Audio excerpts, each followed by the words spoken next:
Hey, what's up guys, it's Fonte here, and this is the brand new Huawei Mate 30.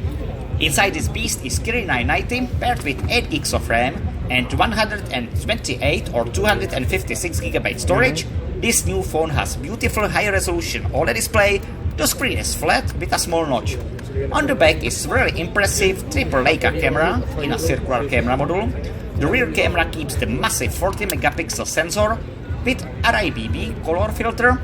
The 8 megapixel telephoto camera with 3 times optical zoom is also on board. Both cameras have OIS.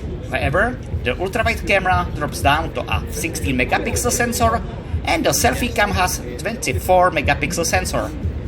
The battery gets both the 27 watts wireless and 40 watts wired charging support. The battery size is 4200 mAh. The Mate 30 will be available at a price of 800 euros, so it's expensive phone, and the phone really impressed me. By the way, it's rated at IP53, so it's splash proof. Thanks for watching guys. I'll catch you in the next video.